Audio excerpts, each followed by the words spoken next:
Rhea's point of view. Sigurado ka na ba sa desisyon mo, anak? Naniniguradong tanong ni nanay. Opo, nay. Kailangan ko po itong gawin para sa ating dalawa.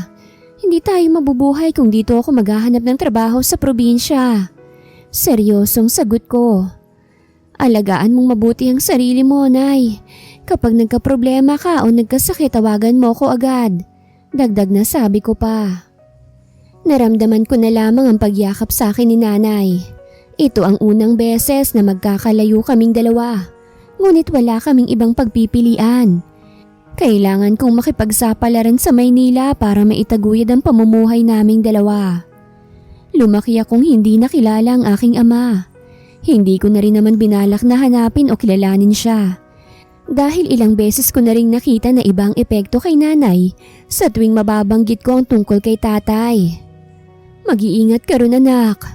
Bilin pa ni nanay. Huwag po kayong mag-alala, nay. Nakangiting sagot ko. Nang masiguradong nakaayos sa mga gamit ko ay agad na rin akong umalis. Sa huling pagkakataon ay nilingon ko si nanay at ang aming bahay. Bago pa ako maiyak ay nagpatuloy na ako sa paglalakad papunta sa terminal ng bus. Tumagal ng halos 3 oras ang biyahe ko papuntang Maynila. Aminado akong kinakabahan ako dahil wala naman akong alam at kakilala sa lugar na ito. Miss, saan ka pupunta? Biglang tanong ng isang tricycle driver. Wala po. Nakatungong sagot ko. Iyahatid na kita, miss. Pangungulit pa niya. Nang mapabaling ako ng tingin sa kanya ay agad rin akong napaiwas. Kakilakilabot ang kanyang itsura dahil para siyang adik at manyakis. Ay hindi na ho. Muling pagtanggi ko bago mas binilisan ang paglalakad. Nang tuluyan ng makalayo sa lalaki, nakahinga na ako ng maluwag. Ramdam ko na agad ang kakaibang simoy ng hangin sa Maynila. Ibang-iba sa probinsya.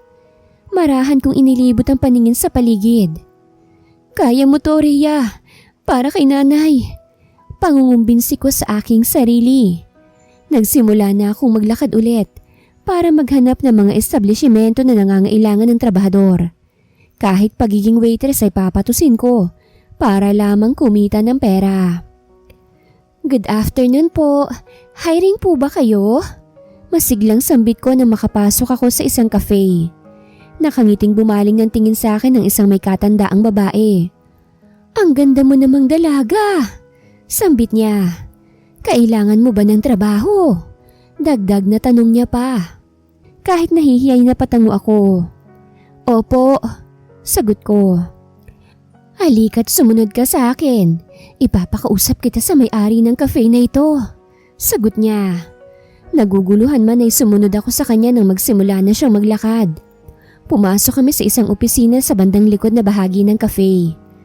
Ma'am, mag-a-apply po. Sambit ng matanda. Para akong naestatwa sa isang kinatatayuan nang mapansin ng isang babaeng nakatalikod sa amin. Naging mabagal ang kanyang pagharap at hindi ko maiwasang makaramdam ng kaba nang magtama ang aming mga paningin. Good, may makakatulong ka na, manang. Nakangiting sabi ng babae. Magandang hapon po. Wala sa sariling bati ko't bahagya pang yumuko. Anong pangalan mo? Tanong niya. Rhea po. Mabilis na sagot ko. Ako naman si Kari. Tawagin mo na lang akong Ma'am Kari. Nakangiting sambit niya. Ilang taon ka na, Rhea? Tanong niya pa. 26 po, Ma'am Kari. Sagot ko. Kailan ka po pwedeng magsimula? Tanong ulit ni Ma'am. Pwede po kahit kailan po pero wala pa kasi akong matutuluyan. Nahihiyang sambit ko. I see. So, bago ka rito sa Maynila, no? Huwag kang mag-alala. May mga bakanting opisina rito na pwede mong gamitin at gawing kwarto pansamantala. Saad niya. Halos manlaki ang mga mata ko dahil sa gulat. Po? Hindi makapaniwalang sagot ko. Bahagyang natawa si Ma'am Kari dahil sa naging reaksyon ko. Pansamantala lang to, Rhea. May mga plano rin ako para sa mga opisina na yon. Pero gamitin mo na muna dahil matagal-tagal pa naman yon. Paliwanag niya. Naku, maraming salamat po. Masayang sambit ko. Ibig sabihin po ba nito ay… Oo, tanggap ka na. Pagputol ni ma'am sa sasabihin ko. Hindi ko maipaliwanag ang sayang nararamdaman ko. Hanggat maaari ay pinilit kong kontrolin ang sarili ko upang hindi mapahiya sa harap nila Ma'am Carrie at Manang. Maraming salamat po ulit, ma'am. Nakangiting sabi ko. Ayusin mo na muna mga gamit mo at ang mga kailangan mo pang ayusin. Bukas, maaari ka nang magsimula. Nakangiting sambit ni ma'am. Sunod-sunod akong tumango. Hindi na ako nakapagsalita nang tumalikod na si ma'am at bumalik na sa kanyang ginagawa kanina. Iyahatid kita sa gagamitin mong kwarto. Biglang sabit ni Manang. Naku, maraming salamat po. Masayang sabi ko. Ako nga pala si Manang Solis. Pakilala niya. Ikinagagalak ko po kayong makilala, Manang. Ani ko. Kinagagalak din kitang makilala, Rhea. Sana maging mabuti tayong magkatrabaho. Sagot niya. Hindi pa rin ako makapaniwala sa mga nangyayari. Ang buong akala ko mahihirapan akong maghanap ng trabaho dito sa Maynila. Pero eto ako ngayon, may trabaho na agad. Wala na akong panahon para pagdudahan ng mga nangyari. Ang mahalaga may trabaho na ako at matutulungan ko na agad si nanay sa probinsya. Howard's point of view. Tingnan mo nga yung sarili mo. Isa ka lang hamak na dukha para sumagot-sagot sa akin. Maarting singhal ng isang pamilyar na boses. Agad nangunot ang noo ko't dali-daling inilibot ang aking paningin sa paligid para hanapin kung saan galing yon. Ilang beses na akong kumakain sa restaurant na ito at ngayon lang nagkaroon ng ganitong gulo rito. Pasensya na ho, ma'am. Hindi ko ho sinasadya. Paumanhin ng isang waitress habang nakatungo. Pasensya? Maayos ba niya nang narumihan ko ng damit? Inis na singhal pa ng babae. Kulang pang 1 buwan mong sahod para mapalitan to. Sigaw niya pa. Hindi na ako nagdalawang isip na lumapit sa kanilang dalawa. Saka ko pa lamang nakilalang babae nagrereklamo ng maaninag ko ng kanyang mukha. Sheena, anong nangyayari? Tanong ko. Itong tatang-tangang waitress na to hindi marunong mag-ingat. Inis na sagot niya. Tinapunan ng kapeng mamahalin kong damit. Dagdag na sabi niya pa. Napailing na lamang ako dahil sa ugali niya. Sekretarya siya sa kumpanya ng isa kong business partner. Kaya naman kilala ko siya. Hindi naman maitatangging maganda siya't mayaman. Ang problema lang niya ang kanyang ugali. Ako nang magbabayad para sa damit mo. Sambit ko. Sabay na napatingin sa akin si Sheena at ang waitress. Parehas na bakas ang gulat sa kanilang mga mukha. Seryoso ka ba? Tanong ni Sheena. Mukha ba akong nagbibiro? Natatawang sagot ko. Para matahimik ka na rin dahil nakakarindi ang boses mo. Dagdag na sabi ko pa. Fine! Singhal niya't padabog na naglakad palayo sa amin. Sir, pasensya na ho. Hindi niyo na dapat ginawa yun. Nahihiyang sambit ng waitress. Wala yun. Kesa naman magsisigaw siya rito hanggang mamaya. Mawawalan ako ng ganang kumain. Natatawang biro ko. Bahagyang sumilay ang ngiti sa labi ng waitress. Dahilan para saglit akong mapatitig sa kanya. May kung anong kiliti ang bumalot sa dibdib ko. At maging ang tibok ng aking puso ay biglang bumulis. I'm Howard by the way. Pakilala ko't inilahad ang aking kamay sa kanyang harapan. Ako naman po si Rhea. Sambit niya. Nagdadalawang isip siya kung aabutin ang aking kamay ngunit ginawa niya pa rin. Parang may kuryenteng dumaloy sa katawan ko nang magtama ang aming mga palad. Bumalik ka na sa trabaho at mag-order na ako. Nakangiting sabi ko. Maraming salamat po ulit, sir. Babayaran ko na lang po kayo kapag sumahod na ako. Kahit hulugan ko na lang po ng buwan-buwan. Saad niya at bahagyang napayuko. Ano ka ba? Hindi naman kita sinisingil. Natatawang sabi ko. Ang gusto ko lang makapag-order na ako. Dagdag na sabi ko pa. Magsasalita pa sana siya ngunit hindi na niya tinuloy. Ilang beses siyang tumango bago bumalik sa kanyang pwesto at kinuhang menu board nila. Ilang minuto rin ang hinintay ko pagkatapos kong mag-order. Si Rhea ulit ang lumapit sa akin para ihatid ang order ko. Salamat. Nakangiting sambit ko. Salamat din po, sir. Sagot naman niya. Nagsimula na akong kumain habang patagong pinanonood ang pagtatrabaho ni Rhea. Maging ako, hindi ko maipaliwanag kung bakit hindi ko maialis ang tingin ko sa kanya. Rhea's point of view.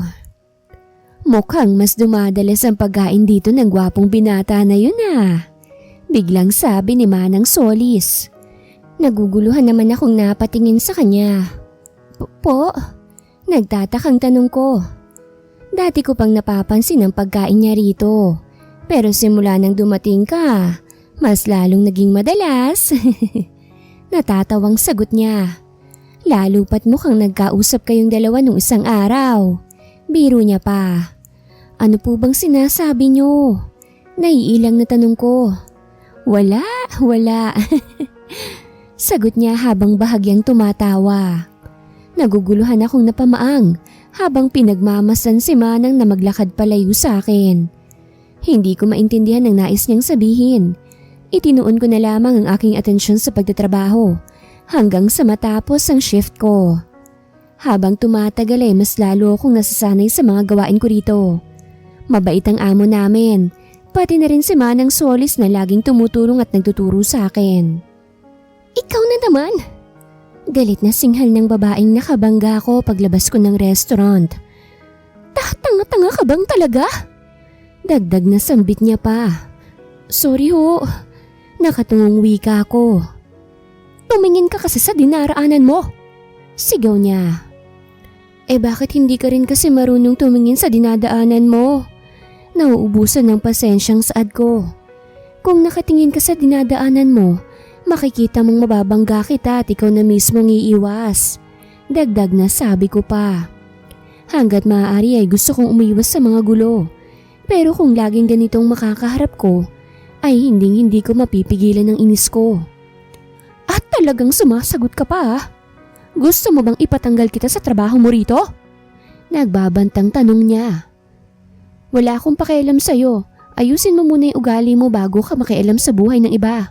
Singhal ko sa kanya.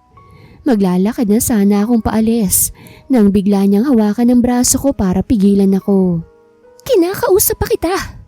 Inis na sabi niya. Pwes ako hindi na. Sagot ko at paresahang inaalis ang pagkakahawak niya sa braso ko. Nagulat na lamang ako nang bigla niya akong itulak. Dahil sa pagkakabigla't lakas nun ay sumalampak ako sa lupa. Naramdaman kong matinding kirot sa palad at tuhod ko. Hey, are you okay? Tanong ng isang pamilyar na boses ng lalaki. Nang tumingala ako para tignan kung sino yon, ay nagulat na lamang ako nang makita si Howard. Oo, nahihiyang sagot ko. Ito na ang pangalawang beses na makikita niya akong nasa gulo. Hindi ko mapigilan ang aking sarili na makaramdam ng matinding hiya. Ano bang ginagawa mo, Sheena? Kunot noong tanong ni Howard. Binangga niya ako at siya pang may ganang magtaray sa akin. Maarteng sambit ng babae. Pero hindi mo siya kailangang itulak. Singhal ni Howard. May kung anong kiliti ang bumalot sa dibdib ko. Pinagtatanggol niya ba ako? Bakit? Ang isang mahirap at dukhang katulad ko, pinagtatanggol ng isang gwapo't mayamang binata na tulad niya. Weird. Huwag ka nalang makialam, Howard. Inis na sabi ni Sheena. Hindi na tamang ginagawa mo, kaya makikialam ako kung gusto ko. Sagot naman ni Howard. Parang batang napapadyak si Sheena bago dali-daling tumakbo paalis. Hindi ko na nagawang sundan siya ng tingin dahil natuon ang atensyon ko kay Howard na inaalalayan akong tumayo. Sigurado ka bang ayos ka lang? Muling tanong niya. Dumudugo yung mga tuhod mo. Sambit niya pa. Ayos lang naman, malayo sa bituka yan. Natatawang sagot ko. Hindi ko maipaliwanag ang kabang nararamdaman ko. Maging ang biglang pagbilis ng tibok ng aking puso ay malaking palaisipan para sa akin. Ngayon ko lang to naramdaman. Hintayin mo ko riyan. Biglang sabi ni Howard. Hindi na ako nakapagsalita nang bigla na lamang siyang tumakbo. Sinubukan kong lumakad ngunit ako lang din ang nahirapan at nasaktan. Nagulat na lamang ako nang biglang may humintong kotse sa tabi ko.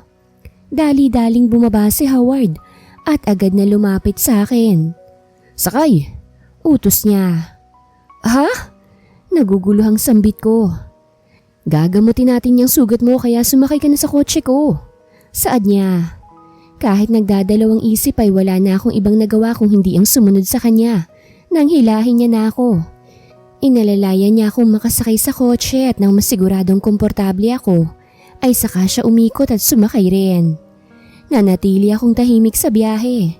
Hindi ko alam kung saan kami pupunta ngunit hindi rin ako makaipon ng lakas ng loob para magtanong. Nandito na tayo, biglang sabi ni Howard. Bahagya pa akong napaigda dahil sa gulat at marahang napabaling ng tingin sa labas. Agad nangunot ang noo ko nang makita ang isang hindi pamilyar na gusali sa aking harapan. Nasaan tayo? Nagtatakang tanong ko. Nasa kumpanya ko. Sagot niya. Hindi ko na itago ang pagkagulat at pagkamangha sa aking mukha. Dahilan para matawa si Howard sa naging reaksyon ko. Seryoso? Sa'yo to? Hindi makapaniwalang tanong ko. Tara na sa loob para mapatunayan ko sa'yo. Natatawang sambit niya. Nang bumaba siya ng kotse, agad na rin akong sumunod sa kanya. Nanatili akong nakasunod hanggang sa makalakad na siya papasok sa loob. Hindi pa rin nawawala ang pagkamangha sa aking muka, lalo na nung makapasok kami sa loob. Halatang mamahalin ang mga gamit at mga dekorasyon dito. Alam ko naman na mayaman siya base na rin sa pananamit niya. Pero hindi ko inakala na ganito pala siya kayaman.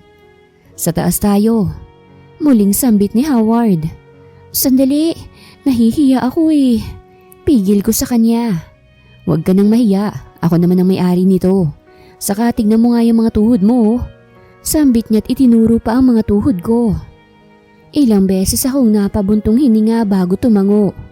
Nagulat naman ako nang makita na nakangiti na sa akin si Howard. Nagpatuloy siya sa paglalakad hanggang sa makapasok kami sa elevator. Nang bumukas ang pinto, ay muli kaming lumakad. Pansin ko ang kakaibang tingin ng mga nakakasalubong namin na nagtatrabaho rito ngunit binaliwala ko na lang yon. Saglit lang, kukuhanin ko lang ang first aid kit namin. Sambit ni Howard nang makapasok kami sa isang opisina na batid kong sa kanya. Saglit akong tumango bilang tugon. Nang makalabas siya ng opisina, ay saka naman ako naglibot. Pinagmasdan kong mabuti ang mga gamit at dekorasyon at hindi ko pa rin mapigilan ng sarili kong mamangha. Maupo ka na muna. Biglang sabi ni Howard na nakabalik na pala. Pasensya na. Nagtingin-tingin lang ako. Aligagang sambit ko. Ayos lang. Nakangiting sagot niya. Naupo ako sa upuang malapit sa lamesa niya. Nagulat na lamang ako nang biglang lumuhod si Howard sa may harapan ko. Hindi ko na lamang ipinakita sa kanya yon at pinilit na maging kalmado. Napapikit ako dahil sa hapdi ng maramdaman kong marahang pagpupunas niya sa sugat ko sa tuhod. Pinilit kong huwag gumawa ng ingay, ngunit nabigurin ako dahil sa labis na sakit. I'm sorry. Biglang sambit ni Howard. Hindi, okay lang. Sagot ko. Normal lang naman na sumakit yan. Dagdag na sabi ko pa. Bahagya siyang natawa at ipinagpatuloy ng ginagawang paglilinis sa sugat ko. Nilagyan niya pa ng band-aid ang mga ito at nang masiguradong maayos na, ay saka pa lamang siyang tumayo.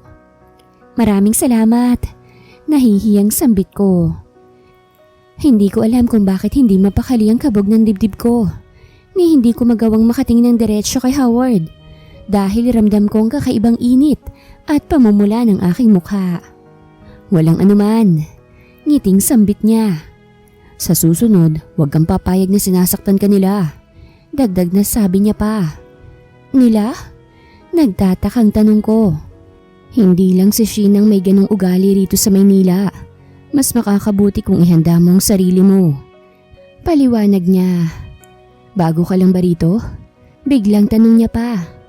Oo, mga ilang linggo na rin. Sagot ko. Sunod-sunod siyang tumangot, hindi na muling nagsalita. Nagpaalam lang siya na ibabalik ang first aid kit sa labas. Kaya naman naiwan akong mag-isa ulit sa opisina niya. Agad akong nataranta nang mapansin ang orasan. Hindi ko napansin gabi na pala at kailangan ko nang makabalik sa restaurant para isarado yon. Oh, saan ka pupunta? Gulat na tanong ni Howard nang magkasalubong kami sa may pinto ng opisina niya. Kailangan ko nang umuwi. Saad ko. Iyahatid na kita. Sambit niya. Ay naku, hindi na. Sobrang abala nang naidulat ko sa'yo eh. Nahihiyang sabi ko. Wala yun. Isa pa ako naman ang nag-aya sa'yo rito. Nakangiting sabi niya pa. Hindi ko na nagawang makatanggi dahil naisip ko rin na baka mahirapan pa akong makahanap ng masasakyan. Naging mabilis lang ang aming biyahe pabalik sa restaurant. Maraming salamat ulit, sir. Sambit ko nang makababa sa kotse niya. Howard na lang. Saad niyang napakamot pa sa kanyang batok. Walang anuman. Dagdag na sabi niya pa. Nang muli niyang paandarin ang kanyang kotse, ay saka pa lamang ako pumasok sa loob ng restaurant. Sumalubong sa akin ang nanunuksong mga tingin ni Manang Solis. Ano namang mga tingin yan, Manang? Sit ako sa kanya. Wala naman akong ginagawa ah. Natatawang sambit niya. Alam ko na yung mga ganyang paningin niyo, Manang. Saad ko. Mas lalong natawa si Manang kaya naman sinamaan ko siya ng tingin. Hindi naman na siya nangulito ng asar, kaya't naging tahimik ang pagsasara namin sa restaurant. Nang makahiga ako sa kama, ay kakaibang pananakit ng katawan ang naramdaman ko, na hindi ko na rin namalayang nakatulog na pala ako. Howard's point of view. Mukhang nagiging madalas ang pagkain mo sa restaurant na to ah. Biglang sita sa akin ni Paul. Masarap naman ang mga pagkain dito ah. Nagmamaang-angang sagot ko. O baka naman may sinisilayang ka lang dito. Pangaasar niya. Kumain ka na nga lang. Singhal ko sa kanya. Kilala na kita, Howard. Wala ka nang matatago sa akin. Natatawang sabi niya pa. Malapit na ba kayo sa isa't isa? Tanong niya pa. Hindi masyado. Magkaibigan lang kami't paminsan-minsan lumalabas lang para gumala. Paliwanag ko. Sa ganyan din nagsimulang lolo't lola ko. Biro niya ulit. Sinamaan ko na lamang siya ng tingin at hindi na muling nagsalita pa. Nagpatuloy ako sa pagkain habang patagong inililibot ang paningin sa paligid para hanapin si Rhea. Sa nakalipas na halos 2 linggo ay masasabi kong naging malapit kami ni Rhea. Hindi ko alam kung bakit pero masaya ako sa tuwing magkasama kami. Kahit ako hindi ko maintindihan ang nangyari sa akin pero hinahayaan ko na lang. Tutal ay wala naman akong ginagawang masama. Oh, natulala ka na dyan. Ayan ang destiny mo oh. Sita sa akin ni Paul. Kunot noo ko siyang tinignan bago inilibot ang tingin sa paligid. Sunod-sunod akong napalinok nang makita ko si Rhea. Habang tumatagal ay mas lalo siyang gumaganda sa paningin ko. Kayo na ba? Biglang tanong ni Paul. Hindi pa no. Mabilis na sagot ko. Pero nililigawan mo. Tanong pa niya ulit. Kumain ka na nga lang. Ang dami mong tanong. Singhal ko sa kanya dahilan para muli siyang matawa. 1 linggo na simula nang umamin ako kay Rhea tungkol sa nararamdaman ko para sa kanya. Wala akong nakuhang sagot mula sa kanya. Hindi siya pumayag at hindi rin siya tumanggi. Wala namang nagbago sa amin sa kabila nun. Pwede ba tayong mag-usap mamaya? Biglang tanong ni Rhea na nakatayo na pala sa harapan ko. Ha? Ano? Oo naman. Aligagang sagot ko. Napatitig ako sa kanya nang bigla siyang matawa dahil sa naging reaksyon ko. Mas maganda talaga siya kapag nakangiti at tumatawa. Nang matapos akong kumain ay agad akong lumapit sa pwesto ni Rhea. Malayo pa lamang ay napangiti na ako nang makita siyang nakikipagkulitan sa katrabaho niya. Naghintay ka ba ng matagal? Tanong ko nang makalapit ako sa kanya. Hindi naman, katatapos lang din ang shift ko. Sagot niya. Ano bang pag-uusapan natin? Nagtatakang tanong ko. Sa labas na lang siguro. Nahihiyang sagot niya. Mas lalo naman akong nagdaka dahil sa naging kilos niya. Nang mapatingin naman ako sa matandang katrabaho niya, ay nakangisi ito sa akin at tumataas baba ang mga kilay. Nagsimula nang maglakad si Rhea, kaya wala naman akong ibang nagawa kung hindi ang sumunod sa kanya hanggang sa makalabas na kami. Sumenyas na lang ako kay Paul nang magkatinginan kaming dalawa. Ano nga ulit yung pag-uusapan natin? Tanong ko nang makarating kami sa parking lot ng restaurant. Tungkol sa panliligaw mo sa akin. Nakatungong sagot niya. Kakaibang kabang nararamdaman ko ngayon nang marinig ko yun. Bakit? Tanong ko. Gusto kong itigil mo ng panliligaw mo. Diretsyong sabi niya. Ha? Bakit naman? May nagawa ba akong mali? Sunod-sunod na tanong ko. Hindi ko napigilan ang aking sarili na hawakan ng kanyang braso. Nakatungo pa rin siya kaya naman mas lalo kong kinabahan. Gusto ko lang na itigil mo na. Sambit niya. No, ayoko. Sagot ko. Seryoso ko sa'yo, Rhea. Nagsusumamong sabi ko pa. Alam ko naman yon. Seryosong wika niya. Kaya nga pinapatigil na kita para hindi ka na mahirapan. Dagdag na sabi niya pa. Ano ba kasing ibig mong sabihin? Hindi kita maintindihan. Saad ko. Tumigil ka na nga ako sa panliligaw mo. Tumuhay siya't nakangiting tumitig sa akin.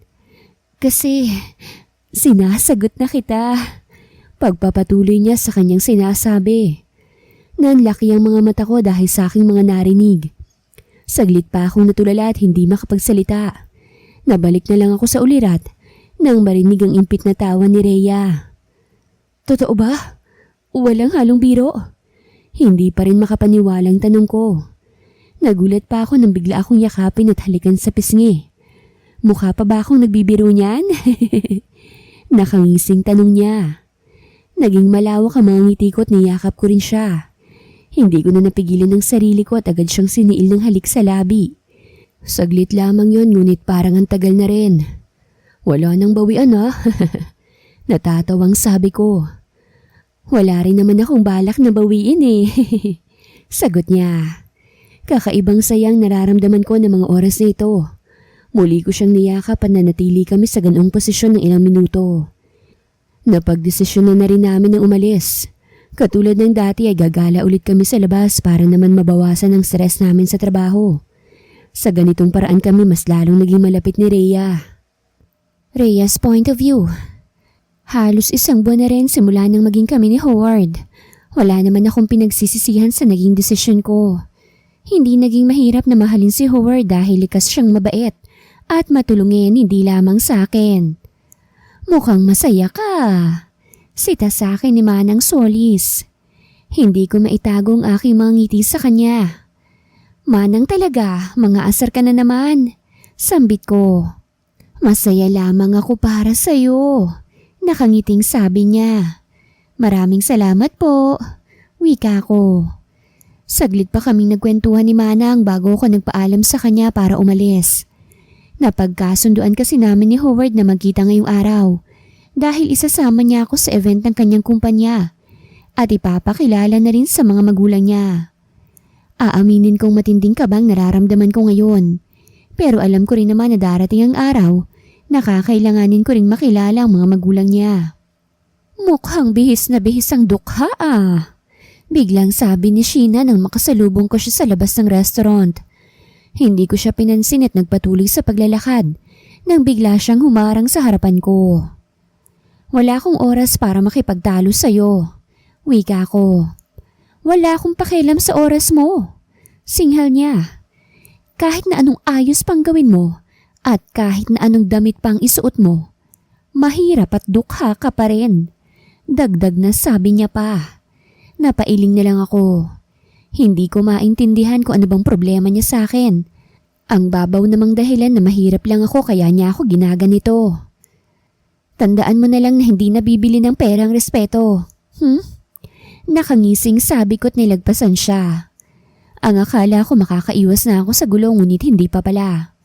Humabol sa akin si Sheena at puwersahang hinila ang buhok ko. Halos mapangiwi ako dahil sa sakit ng ginawa niya.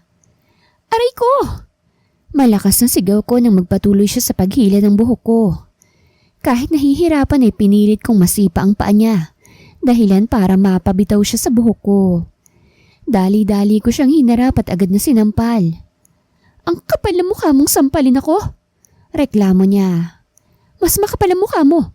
Huwag kang umasta na akala mo mas mataas ka sa akin. Galit na sagot ko. Mahirap ka lang, kaya tatapak-tapakan lang kita. Giit niya at umamba pa ng sampal sa akin. Agad kong sinalagang kamay niya, tinignan siya ng diretsyo. Huwag mong ubusin ang pasensya ko, Sheena. Nagbabantang sabi ko. Pabato kong binitawan ng kamay niya bago ako tumalikod at naglakad paalis. Ang akala ko susunod ulit siya ngunit sa pagkakataong to ay hindi. Nakahinga ako ng maluwag dahil doon. Nang makasakay sa kotse ng sundo ko, ay saka pa lamang ako nakahinga ng maluwag. Naging mabilis lang ang biyahe namin papunta sa kumpanya ni Howard. Oh, bakit parang ang gulo naman ng ayos mo? Nagtatakang tanong sa akin ni Howard na naghihintay sa labas ng kumpanya. Malakas lang ang hangin kanina. Hindi na ako nakapag-ayos sa kotse. Pagdadahilan ko. Mukha namang naniwala siya dahil bigla siyang napangiti. Tara na sa loob. Anyaya niya. Sure, nakangiting sagot ko. Sa kabila nun ay halos magkarambola ng dibdib ko dahil sa kaba. Lalo na nang makita ko kung gaano karami mga bisita nila. Sunod-sunod akong napalunok habang pilit na kinakalma ang aking sarili. Mom, Dad, ito nga pala si Rhea. Nakangiting sambit ni Howard nang huminto kami sa tapat ng isang mesa. My girlfriend, dagdag na sabi niya pa. Magandang gabi po. Bati ko sa kanila at bahagyang tumungo. Ikaw na palang babaeng madalas na ikwento ng anak ko. Seryosong sambit ng mama ni Howard. Ako si Mrs. Monterreal. Pakilala niya. Kinagagala ko po kayong makilala. Kinakabahang sambit ko. Anong trabaho mo? Anong natapos mo? Saan ka nakatira? Magkanong sahod mo? Sunod-sunod na tanong ng mama ni Howard. Mas lalo akong nakaramdam ng kaba dahil doon. Binala kong umalis na lang bigla ngunit pinigilan ko rin kagad ang sarili ko. Dahil hindi maganda kung gagawin ko yon. Mom, isa-isa lang ang tanong. Singit ni Howard. Nagtatrabaho siya bilang waitress sa restaurant ni Miss Carrie. Dagdag na sabi niya pa.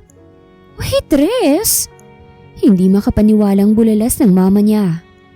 Hindi kita pinalaki para lamang bumagsak sa piling ng isang dukha. Singhal niya pat biglang napatayo. Mom! Iritableng suway ni Howard sa kanyang ina. What? Wala namang mali sa mga sinasabi ko. Sagot ng kanyang ina bago bumaling ng tingin sa akin. At ikaw babae? Lubayan mong anak ko dahil alam kong pera niya lang ang habol mo. Sigaw niya sa akin. Ramdam ko ang maraming matang nakatingin sa amin. Sa lakas ba naman ng boses ng mama ni Howard, sigurado akong halos lahat ay maririnig yon. Wala po akong interes sa pera ng anak niyo. Kinakabahang sambit ko. Mahal ko pong anak niyo. Dagdag na sabi ko pa. Wala akong pakialam sa pagmamahal mo.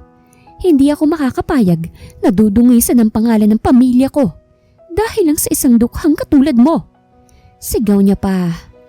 May kakaibang kirot ang dulot sa dibdib ko ng bawat salitang binibitawan ng mama ni Howard. Halos mangilid ang mga luha ko ngunit pinilit kong tatagan ang loob ko. Naramdaman ko na lamang ang paghawak ni Howard sa kamay ko. Mom, wala kayong karapatan na pagsalitaan siya ng kung ano-ano. Inis na singhal niya. I'm your mother. May karapatan ako. Singhal ng mama niya. What's happening here? Biglang tanong ng isang matandang lalaki. Halos lahat ay napabaling ng tingin sa kanya at bakas ang gulat sa kanilang mga mukha. Naging marahan ang paglingon ko para tignan kung sinong nagsalita. Wala naman po, Mr. Natividad. Biglang maamong sabi ng mama ni Howard. Shh! Narinig ko ang pagtatalo nyo. Seryosong sambit ng matanda bago bumaling ang tingin sa akin. Anong pangalan mo? Tanong niya. Rhea Melendez po. Kinakabahang sagot ko. Napansin kong pagkunot ng kanyang noo. Anong pangalan ng iyong ina? Tanong niya pa. Rochelle Melendez po. Sagot ko. Hindi ko maipaliwanag kung anong naging reaksyon niya. Para siyang nakakita ng multo dahil sa gulit niyang mukha. May problema po ba, Mr. Natividad? Nagtatakang tanong ni Howard. No, wala naman. Mabilis na sagot ng matanda. Aligagang naglakad palayo si Mr. Natividad. Halos lahat kami naguguluhan sa naging reaksyon niya. Kapag may nangyaring masama kay Mr. Natividad, ikaw ang malalagot. Nagbabantang sabi ng mama ni Howard. Ano naman ang kasalanan niya? Inis na tanong ni Howard. Huwag ka nang makialam! Sigaw ng mama niya. Mas lalong humigpit ang pagkakahawak ni Howard sa kamay ko. Wala akong ibang nagawa kung hindi ang mapatungo. Let's go! Biglang sabi ni Howard. Gulat akong napatingal at napatingin sa kanya. Napasunod na lang ako sa kanya nang magsimula siyang maglakad paalis. Dumiretso kami sa parking lot at agad nang sumakay sa kotse. Saan tayo pupunta? Nagtatakang tanong ko. Aalis na rito. Naiinis ako. Sagot niya. Pasensya na. Nasira ko yung event nyo. Nakatungong sambit ko. No, wala kang kasalanan. Saan niya't agad na hinawakan ng kamay ko. Ako ang dapat na humingi ng tawad sa'yo dahil sa inasta ng mama ko. Dagdag na sabi niya pa. Ayos lang. Sagot ko't pilit na ngumiti sa kanya. I'm really sorry, okay? Muling paumanhin niya pa. Okay lang. Sambit ko. Saglit pa siyang tumitig sa akin para siguraduhin nagsasabi ako ng totoo. Nang makontento, ay itinuon na niya ang kanyang atensyon sa manibela at agad na pinaandar ang kotse. Howard's point of view. Matapos ang nangyaring gulo ng isang araw sa event namin ay ilang araw pa akong nagpalamig sa aking bahay. Hindi pa rin ako makapaniwala na ginawa yun ni mama sa harap ng maraming tao. Napagdesisyonan kong bumisita sa bahay nila para kumprontahin sila. Hanggang ngayon ay masama pa rin ang loob ko dahil sa ginawa nila. Mr. Howard, napabisita po kayo. Masayang salubong sa akin ang isang kasambahay nila mom. Nasaan sila mom? Diretsyong tanong ko. Nasa kwarto po nila. Sagot niya. Salamat. Sambit ko. Dali-dali ako naglakad papunta sa kwarto ng aking mga magulang.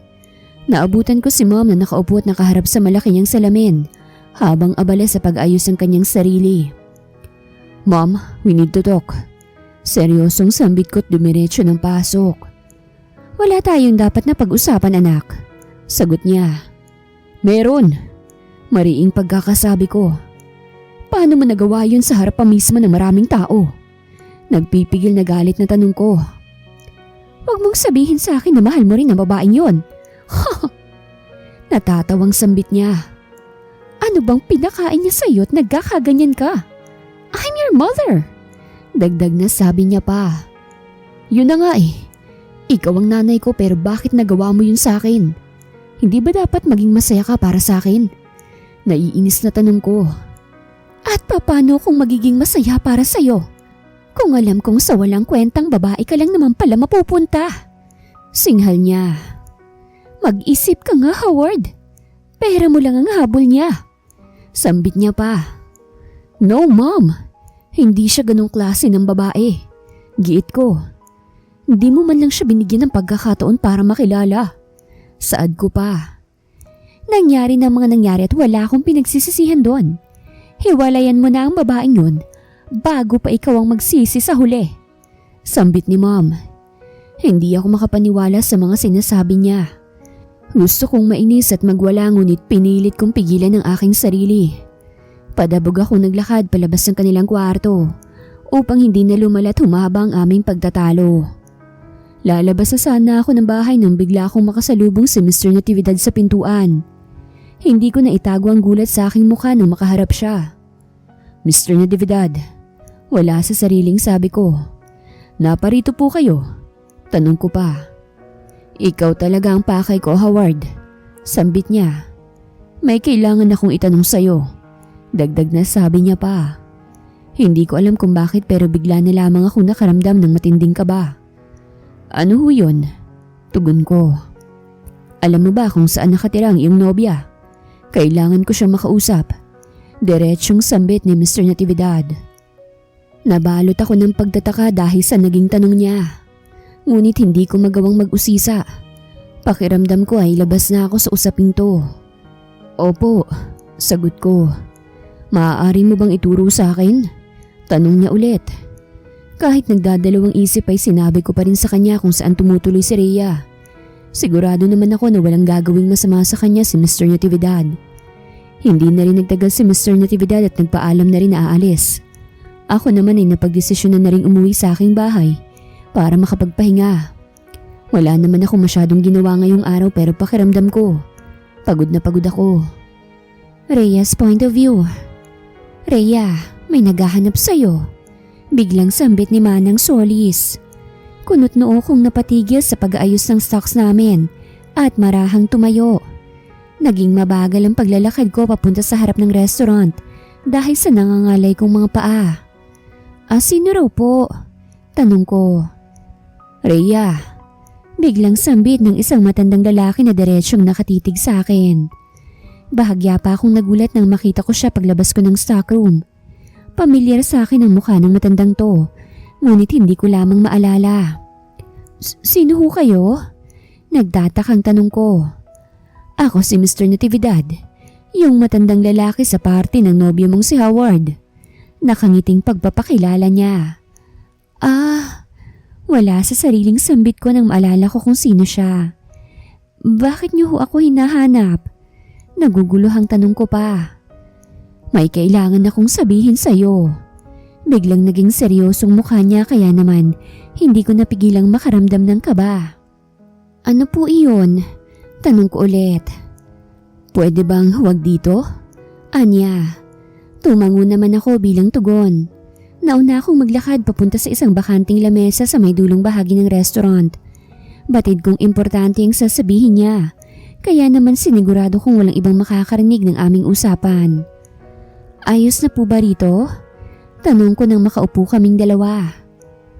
Huwag ka sanang mabibigla, Rhea. Paninimula niya.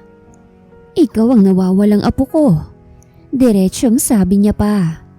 Nanlaki ang mga mata ko sa gulat at kasunod nun ay ang mabilis na pagkunot ng aking noo. Po, ano po ba yung sinasabi niyo? Naguguluhang tanong ko. Hindi ba't nanay mo si Rochelle Melendez? Sambit niya at tumango naman ako. Asawa siya ng anak kong si Julian. Dagdag na sabi niya pa. Hindi ko alam kung maniniwala ako sa sinabi niya.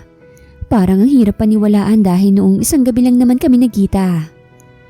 Itong mga larawan na itong magpapatunay na mag-asawa nga ang nanay mo at ang anak ko. Biglang sabi pa ni Mr. Natividad at iniabot sa akin ng isang photo album. Masusi kong tinitigan ang bawat larawan na naroroon. Hindi ako maaaring magkamali. Si nanay nga ang babaeng nasa larawan. Napatakip na lang ako ng aking bibig at unti-unting naging malinaw sa akin ang lahat. Pero papaanong... Hindi ko na naituloy ang sasabihin ko dahil sunod-sunod nang pumatak ang aking mga luha. Hindi ko lubos maisip kung bakit inilihim sa akin ni nanay ang tungkol dito. Kahit pa sabihing wala akong pakialam sa tatay ko, ay minsan ding pumapasok sa isip ko ang makilala siya. Nasaan na po siya? Utal-utal na tanong ko. Namatay siya 6 na taon nang nakakalipas. Sagot ni Mr. Natividad na naging dahilan para mas lalo kong mapaiyak. Tuluyan nang naglaho ang pag-asa ko na makilala at makita siya. Kahit pa konting pag-asa lang ang meron ako, ay kakaibang lungkot ang naging dulot ng mga nalaman ko ngayon. Nasaan ang nanay mo? Biglang tanong pa ni Mr. Natividad. Nasa probinsya po. Sagot ko. Ipasusundo ko siya sa lalong madaling panahon. Biglang sambit niya pa. Maraming taon ang nasayang. Matagal ko na kayong hinahanap at masaya ako ngayon dahil sa wakas. Natagpuan ko na kayo. Dagdag na sabi niya pa. May parte sa dibdib ko na masaya dahil sa revelasyong to. Ngunit hindi pa rin nawawala ang lungkot ko dahil sa katotohanang wala na ang tatay ko. Maaari bakit ang mayakap pa po? Biglang tanong ni Mr. Natividad. Gulat akong napatitig sa kanya. Kahit nagdadalawang isip ay tumango ako. Kakaiba ang init na dulot ng yakap niya. Ang yakap ng isang lolo na buong buhay kong hinahanap-hanap. Nagpatuloy ako sa pag-iyak dahil sa labis na tuwa. Nang parehas kaming kumalmay, nagkwentuhan pa kaming dalawa hanggang sa hindi na namin namalayan ng oras. Howard's point of view. Kamusta na kayo ng pamilya mo? Biglang tanong ni Paul. Kasalukuyan kaming nasa panibagong event ng aming kumpanya. Nanatili akong nakaupo habang pinagmamasdan ng paligid. Ipinatawag ni Mr. Natividad ang lahat ng business partners niya para sa gabing ito dahil meron siyang mahalagang anunsyo. Wala akong ideya sa bagay na yun kaya naman hindi na rin ako makapaghintay na malaman pa yun. Hindi pa rin kami okay, sagot ko. Hindi ko pa rin makakalimutan ang mga sinabi ni Ma'am tungkol kay Rhea. Dagdag na sabi ko pa. Nakausap mo na ba ang mami mo? Tanong pa ulit niya. Oo, at hindi na magbabagong tingin nun kay Rhea kahit na ano pang sabihin ko. Sagot ko. Natigil kami ni Paul sa pag-uusap nang makita namin ang paglalakad ni Mr. Natividad paakyat sa entablado. Magandang gabi sa inyong lahat. Maraming salamat sa inyong pagdalo. Nakangiting sambit niya. Ang gabing ito ay isang selebrasyon dahil ang matagal ko nang hinahanap ay natagpuan ko na. Dagdag na sabi niya pa. Alam mo ba kung anong tinutukoy niya? Biglang tanong ni Paul. Wala rin akong ideya.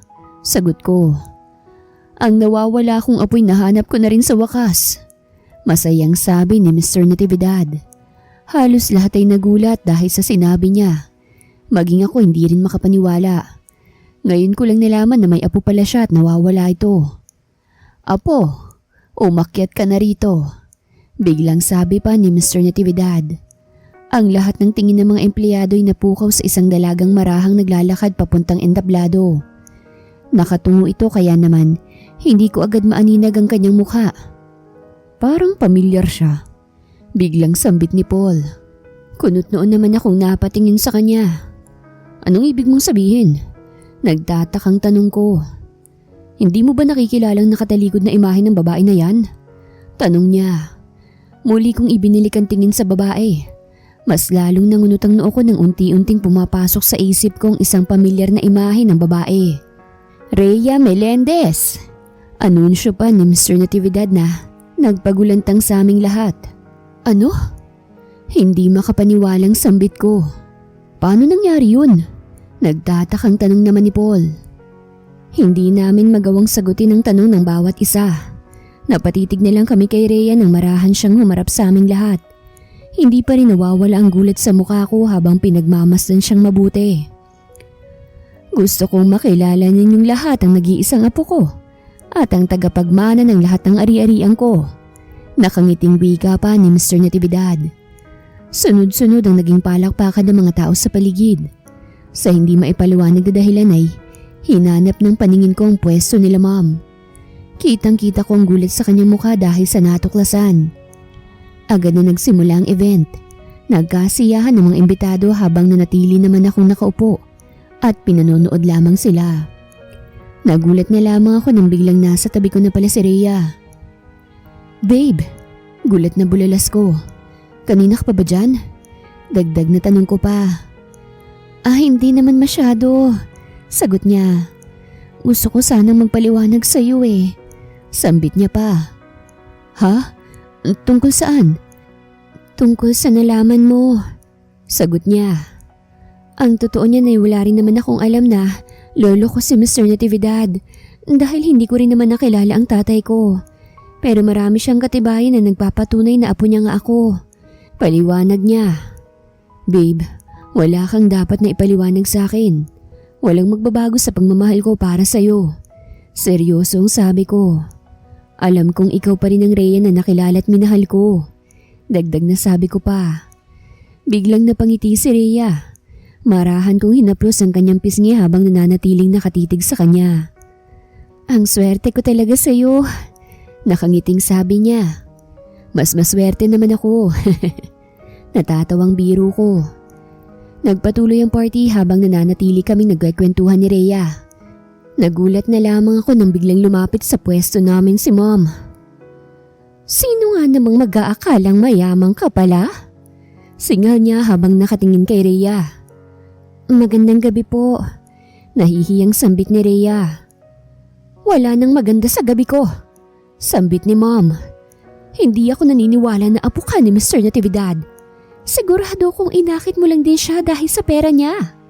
Hindi ka pa nakontento sa anak ko? Dagdag na sabi niya pa.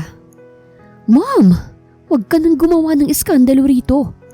Naiinis na ako sa kanya. Bakit? Totoo naman ang sinasabi ko. Nakangising sagot niya. Dahil napagtanto niya na malabo kanyang makuha, lumapit siya kay Mr. Natividad nang makilala niya ito. Paliwanag niya pa. Pasensya na po pero lahat po ng sinasabi niyo'y mali. Biglang sabi ni Rhea.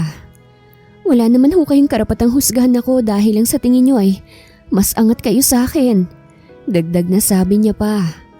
Oh, sumasagot ka na ngayon ha? Naging matapang ka na ba dahil sa pera?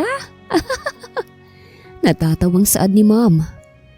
Kahit naman wala akong pera, hindi ko hahayaan na tapak-tapakan yung pagkatao ko. Seryosong sabi ni Rhea. Hindi po lahat natitimbang ng pera. Wika niya pa. Tumigil ka na, Ma'am. Sita ko ulit sa kanya. Pinahihiya mo lang lalong pamilya natin. Sabi ko pa. What's happening here? Biglang tanong ni Mr. Natividad dahilan para mapatigil kami sa pag-uusap. Wala naman po. Kinakabahang sagot ko.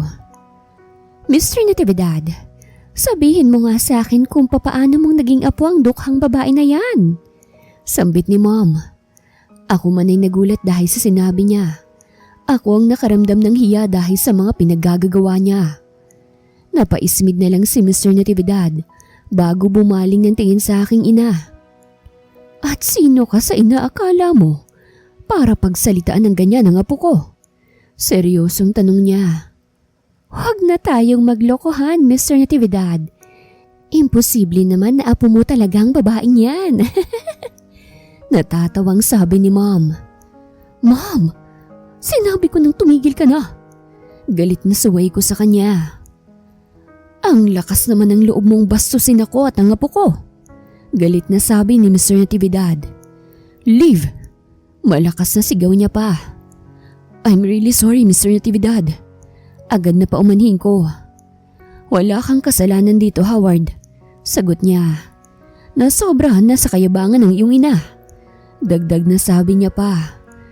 Pero, Mr. Natividad, ang sabi ko'y umalis ka na bago pa ako magpatawag ng mga security. Pagputol ni Mr. Natividad sa sasabihin pa ni Mom. Hindi makapaniwalang napatitig si Mom sa matanda bago padabog na naglakad paalis. Napailing na lamang ako dahil sa nangyari. Pasensya na po talaga. Muling paumanhin ko. Sigurado akong hindi ka sa kanya nagmana, Howard. Natatawang sabi ni Mr. Natividad. Kahit papano'y nabawasan ng kaba sa dibdib ko dahil sa pagbibiro niya. Napabaling naman ako ng tingin kay Rhea na hanggang ngayon ay nakatungo pa rin. Babe, malambing na tawag ko sa kanya. Ayos ka lang ba? Tanong ko pa. Oo, ayos lang ako. Sagot niya. Hinawakan kong kanyang kamay at bahagyang pinisilyon. Hindi ko alam kung ayos lang ba talaga siya pero bahagya siyang ngumiti sa akin. Rhea's point of view. Ilang araw nang nakalilipas simula nung ipakilala ko ni Lolo bilang apo niya.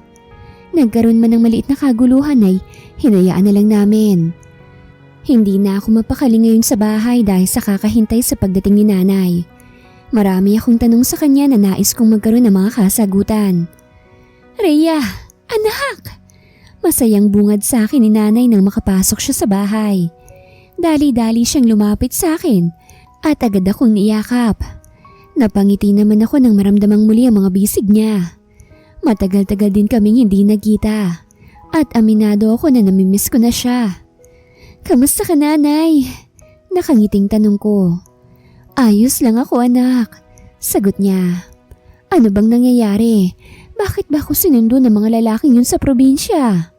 Dagdag na tanong niya pa. Hayaan mong akong magpaliwanag, Rochelle. Biglang sabi ni Lolo nang marahang naglalakad pababa ng hagdan. Mr. Natividad! Gulat na bulala si Nanay nang makitang matanda. Ano hong ibig sabihin nito? Naguguluhang tanong niya pa. Nahanap ko na kayo, Rochelle. Nakangiting sagot ng matanda. Nanay, saglit akong napatitig sa kanya. Alam ko na po ang lahat. Sambit ko pa. Napasapo sa noo si Nanay at sunod-sunod na napailing. Patawarin mo ko, anak. Sambit niya. Wala po kayong dapat na ikahingi ng tawad. Naiintindihan ko pong lahat. Wika ko. Nais ko lang malaman kung bakit kayo lumayo at nagtago. Bakit hindi niyo sinabi sa akin ang tungkol sa tatay ko? Dagdag na tanong ko. Hindi madali ang simula ng pagsasama ng iyong ina't ama noon, Rhea. Naintindihan ko kung bakit napili ni Rochelle na lumayo noon para lamang makaiwas ang iyong ama sa pagbagsak. Kwento ni Lolo. Labag man sa loob ko yun pero wala akong ibang nagawa. Hindi ko kakayanin na makitang bumagsak ang lahat ng pinaghirapan ni Francisco nang dahil sa akin. Sambit ni Nanay. Bigla na lamang humagulgol ng iyak si Nanay. Wala akong ibang nagawa kung hindi ang mapayakap sa kanya. Ramdam kong nasasaktan pa rin siya hanggang ngayon dahil sa nangyari. Nagpapasalamat ako sa iyo, Rochelle. Ngayon ay oras na para bumawi sa inyong dalawa. Wika ni Lolo. Nang kumalma si Nanay sa kanyang pag-iyak, ay saka kami nagkwentuhan. Naging mahaba yon hanggang sa umabot na ng hapon. Nagpaalam ako sa kanila na alis ako at pupunta sa pinagtatrabahuhan ko. Mabilis lang ang naging biyahe ko dahil malapit lang din palang bahay ni Lolo sa pinagtatrabahuhan ko. Papasok pa lamang ako nang bigla akong harangin ni Sheena sa daan. Akalain mong dito ka pa rin nagtatrabaho? Nakangising sabi niya. Hindi ko akalain na tatagal dito ang isang tatangatangang katulad mo. Dagdag na sabi niya pa. Hindi mo ba talaga ako titigilan? Naiinis na tanong ko. Bakit naman kita titigilan? Nag-e-enjoy pa nga akong tapak-tapakan ng pagiging mahirap mo eh. Natatawang sagot niya. Wala akong oras para sa mga trip mo. Umalis ka na sa daraanan ko. Sagot ko sa kanya. Hindi ko na siya hinintay na makapagsalita ulit. Dali-dali ako naglakad papasok at hindi na siya muling pinansin.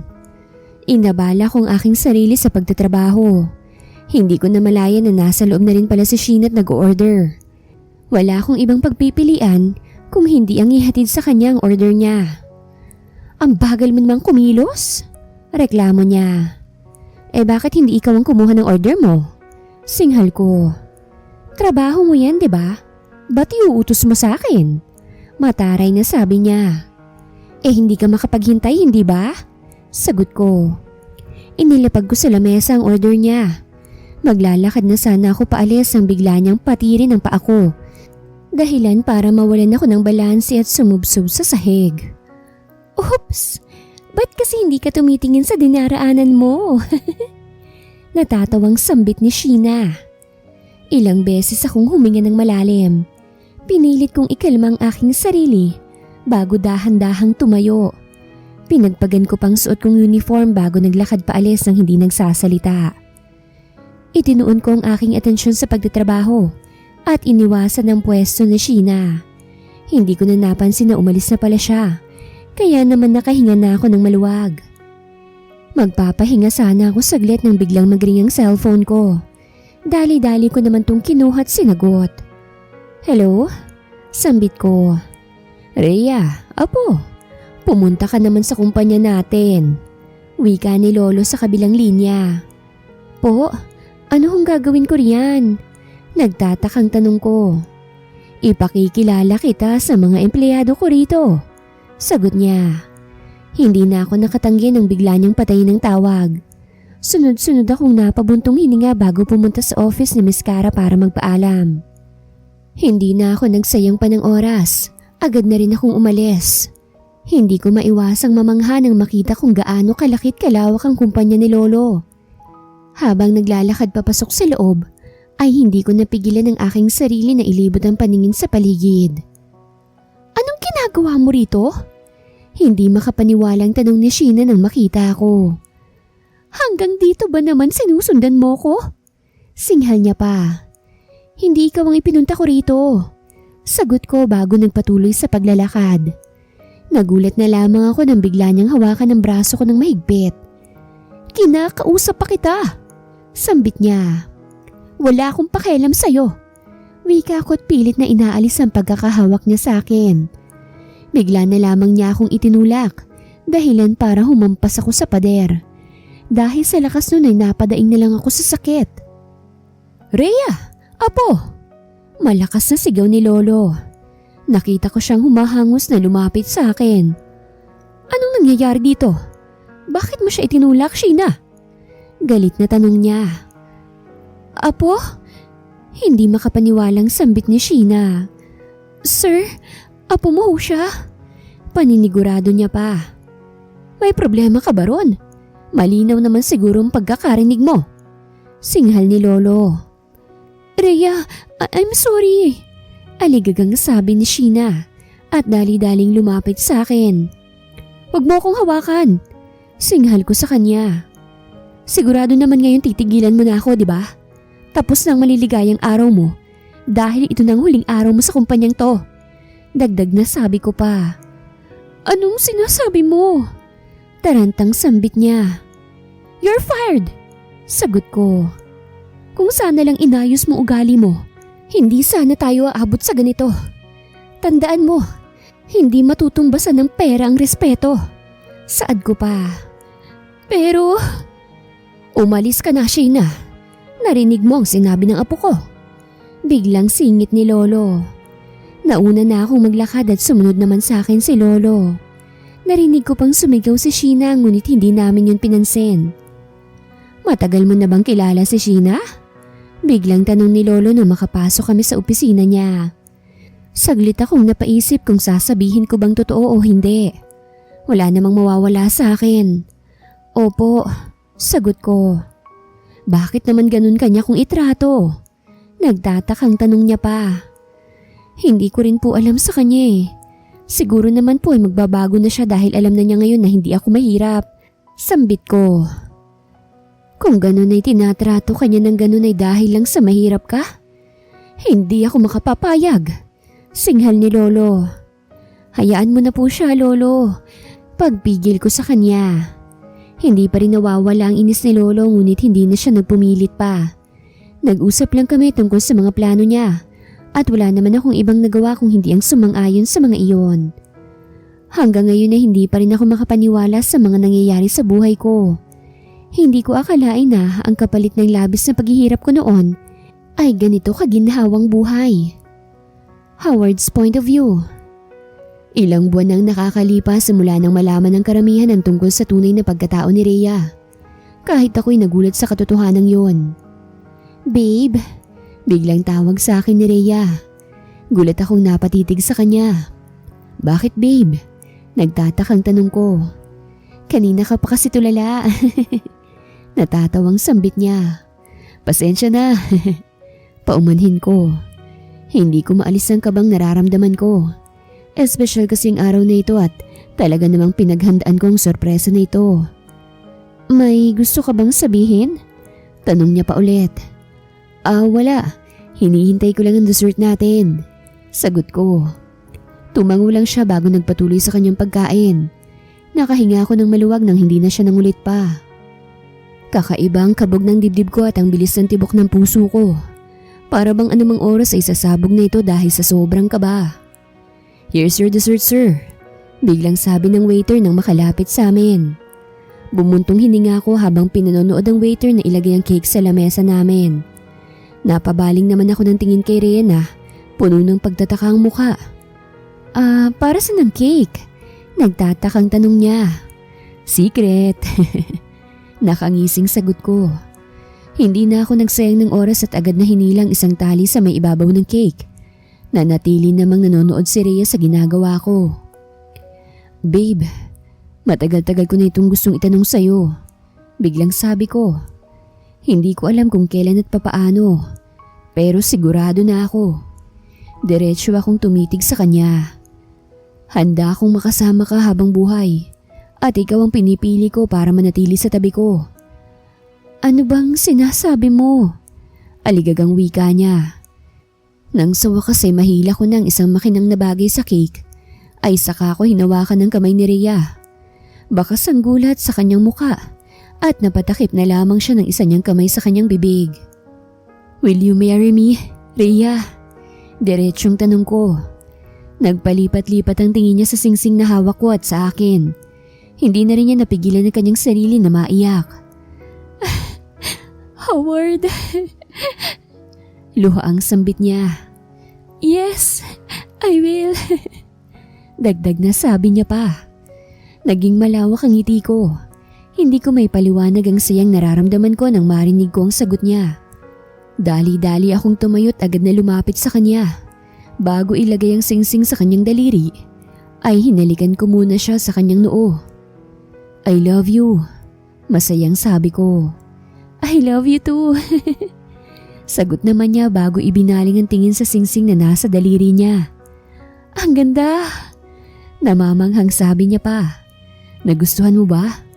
Tanong ko. I love it. Nakangiting sagot niya. Niyakap po siya ng mahigpit at pagkatapos nun ay siniil ng isang halik. Parehas kaming natawa nang makaramdam ng hiya dahil sa dami ng tao na nakakita sa amin.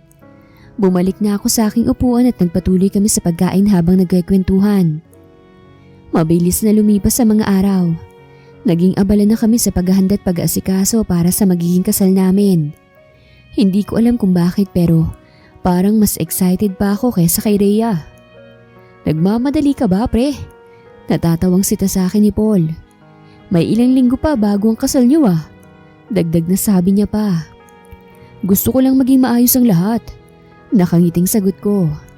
Kailangan maging espesyal ang araw na ito para sa aming dalawa ni Rhea. Sambit ko pa. Napailing na lang si Paul. Hindi kita maintindihan. Natatawang sabi niya. Kapag ikakasal ka na, saka mo lang ako maiintindihan. Biro ko. Bahagya niya akong sinuntok sa braso. Kahit ako ay hindi ko rin maintindihan ang sarili ko. Gusto kong maging masaya si Rhea sa araw ng kasal namin. Kaya naman sinisigurado ko na magiging maayos ang lahat. Wala akong pakialam kahit pag gumastos ako ng malaki para dito. Ang mahalaga, mapasaya ko ang pinakamamahal ko. Rhea's point of view. Handa ka na ba anak? Nakangiting tanong ni nanay ngunit halata naman na naiiyak na siya. Oh, huwag kayong umiyak, nay. Natatawang sita ko sa kanya. Masisira ang makeup nyo.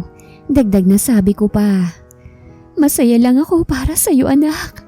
Sagot niya. Matapos ang lahat ng sakripisyo at paghihirap mo, ito na ang kapalit. Sambit niya pa. Nanay naman eh. Parang batang singhal ko sa kanya. Pati kasi ako'y naiiyak na rin dahil sa mga sinasabi niya. Pinilit ko naman yung pigilan dahil masisira ang makeup ko. Hindi na ako pwedeng mag-retouch dahil nasa simbahan na ako. Ma'am, malapit na pong magbukas ang pintuan. Biglang sabi ng isang lalaki. Sige po, nakangiting sagot ko. Pinilit kong ikalma ang aking sarili. Naramdaman ko na lamang ang paghawak ni nanay sa aking kamay. Kaya naman nakangiti akong napatingin sa kanya. Naging mabagal ang paglalakad ko nang bumukas ang pintuan ng simbahan.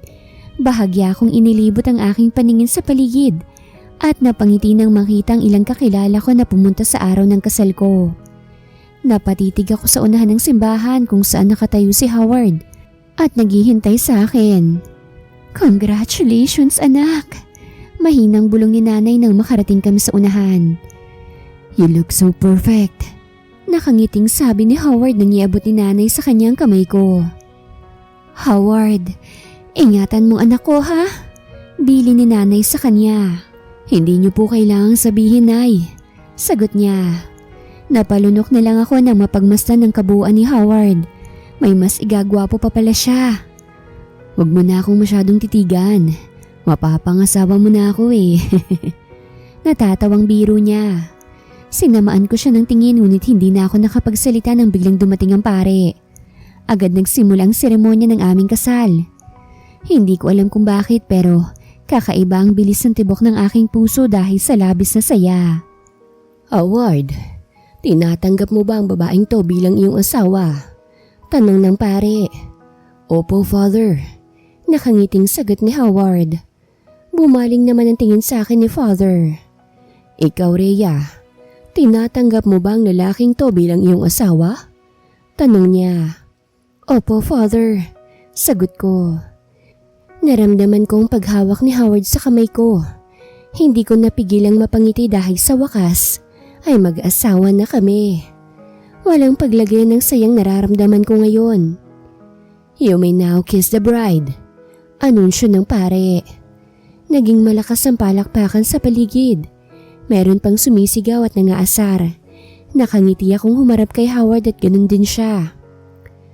Naging mabagal para sa akin ang bawat kilos niya. Ang paglapit ng mukha niya sa mukha ko. Ang paglapit ng labi niya sa labi ko. Parang naka-slow motion ng lahat. I love you. Sambit ni Howard nang matapos ang aming halik. I love you too. Nakangiting sagot ko. Hindi ko naisip na aabot ako sa punto ng buhay ko na ikakasal ako. Iyon pa kayang ikakasal ako sa isang mayamang lalaki? Hindi naman ako tumitingin sa pera dahil masasabi ko na ngayon na may pera na rin ako. Let's go home and have fun. Nakangising sambit ni Howard. Anong have fun? Kunot noong tanong ko sa kanya. Alam mo na. Nagtaas baba ang kanyang mga kilay. Honeymoon. Sambit niya pa. Napahampas na lamang ako sa balikat niya dahil sa kapilyuhan niya. Naging malakas naman ang kanyang pagtawa at wala akong ibang nagawa kung hindi ang mapailing na lang. Nang matapos kami sa simbahan ay dumiretso kami sa bahay ni Howard para sa isang maliit na salo-salo. Hindi nagpakita ang mga magulang ni Howard kahit sa simbahan. Hindi ko naman sila masisisi kung nakaramdam sila ng kahihiyan matapos ang lahat ng mga ginawa at sinabi nila sa akin. Babe, pangako ko sa'yo na gagawin kong lahat para pasayahin ka. Biglang sabi ni Howard. Babe, masaya na ako sa kung anong meron ako ngayon at kung ano tayo. Nakangiting sabi ko. Ikaw lang ang kasiyahan ko. Dagdag na sabi ko pa. Masaya na rin ako dahil ikaw ang makakasama ko sa habang buhay ko. Sambit niya. Nang matapos ang salo-salo sa bahay, ay napagdesisyonan na rin namin ni Howard na magpahinga. Hinintay lang namin na makauwi ang lahat ng mga bisita bago kami pumasok sa aming kwarto. Marahan kong hinaplos ang kanyang mga pisngi. Hindi ko alam kung anong ginawa ko para biyayaan ako ng isang lalaki na katulad ni Howard, pero nagpapasalamat ako. Handa ka na bang bumuo ng pamilya natin? Nakangising tanong ni Howard. Nanlalaki ang mga matang napatitig ako sa kanya. Sira ka talaga. Singhal ko. Napabungis-ngis na lang siya ng tawa dahil sa sinabi ko. Nang matigil siya sa kanya, hinalikan ng noo ko, pababa sa ilong ko, hanggang sa labi ko. Ang halik na yun ay unti-unting naging mapusok, hanggang sa ang mga kamay namin ay naglalakbay na sa aming mga katawan. I love you, Rhea my love. Biglang sabi ni Howard. I love you too, Howard. Nakangiting sagot ko. Nang gabing yun ay pinaubaya ko sa kanya ang sarili ko. Buong puso kong tinanggap ang pagmamahal niya at ganun din naman siya. Pinagsaluhan namin ang mainit na gabi ng unang araw namin bilang mag-asawa. Makalipas ang 1 taon ay nagbunga ng kambal ang gabing yun. Ang magaling na si Howard, siniguradong bullseye agad at hindi lang isa dahil kambal pa. Naging masaya ang pagsasama namin ni Howard. Isa siyang mapagmahal at ang tanging magagawa ko na lang ay magpasalamat sa mga pinagdaanan ko para marating kung nasaan ako ngayon. Nagsilbing araw ang mga iyon at nakatulong sa akin para maging kung sino't ano ako ngayon. Howard! Umiiyak ang anak mo! Malakas sa sigaw ko habang nagluluto ng tanghalian. Eto na, babe. Pinapatahan ko na. Sagot niya. Sa paglipas ng panahon, ay mas lalong tumitibay at nagiging masaya ang aming pamilya. Ang mga bagay na kinaiinggitan ko sa ibang pamilya noon, ay ginagawa ko na sa sariling pamilya ko ngayon. At iyon ay dahil sa nagtitiwala ako sa plano sa akin ng Panginoon. Wakas.